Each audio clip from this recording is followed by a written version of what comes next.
આગામી દિવસોમાં નવરાત્રી પર્વ આવી રહ્યો હોય ત્યારે નવરાત્રી સમયે અસામાજિક તત્વો અસામાજિક પ્રવૃત્તિઓને અંજામ ન આપે તે માટે સુરત પોલીસ દ્વારા જાહેરનામું બહાર પડાયું છે, જે અંગે સ્પેશિયલ બ્રાન્ચના ડીસીપીએ માહિતી.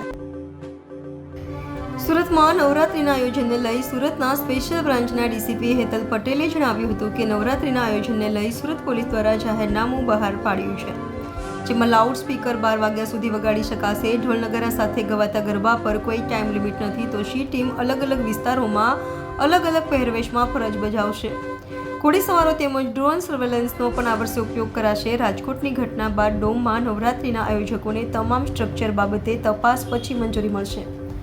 ગયા વર્ષે 17 આયોજકોએ મંજૂરી લીધી હતી, તો આ વર્ષે 13 આયોજકોની અરજી મળી છે તેમ જણાવ્યું હતું. તો બંદોબસ્તને લઈ જણાવ્યું હતું કે બાઇક પેટ્રોલિંગ તેમજ બોડી વોર્ન કેમેરા સાથે પોલીસ ફરજ બજાવશે.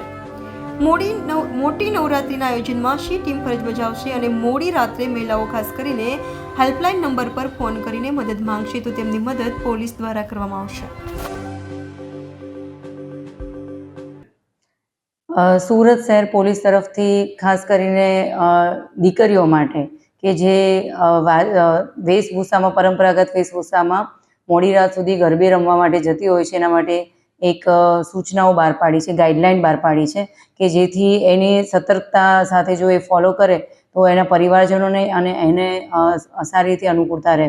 જેમ કે જ્યારે પણ રમવા જાય ત્યારે એ કોની સાથે રમવા જઈ રહી છે અને કઈ જગ્યાએ જઈ રહી છે એ પોતાના જે પરિચિત છે એમના પોતાના વેલ વિશર્સ છે એવા પરિવારજનોને ખાસ કરીને જણાવીને જાય.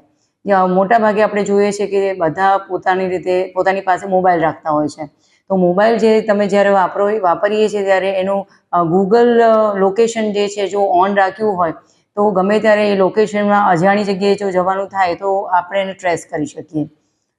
એક વસ્તુ ખાસ છે કે અજાણી વ્યક્તિ પાસેથી લિફ્ટ લેવાનું ટાળો. તમને જો રાતના જરૂર પડે છે કે તમે ફસાવો છો તો તમે 100 નંબર ડાયલ કરો, 181 ડાયલ કરો. અમારી પીસીઆર પોલીસ આપને મદદ માટે હંમેશા તૈયાર છે.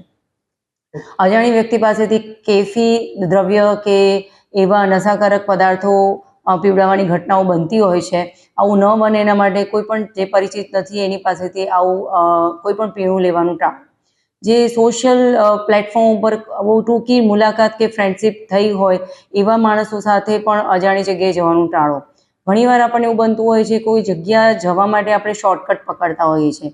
આવા શોર્ટકટ નહીં અપનાવતા ભીડભાડવાળો રસ્તો પસંદ કરવો જોઈએ, જેથી ક્યારે પણ તમને મદદની જરૂર હોય તો આપણને તરત જ મદદ મળી રહે. જય હિન્દ.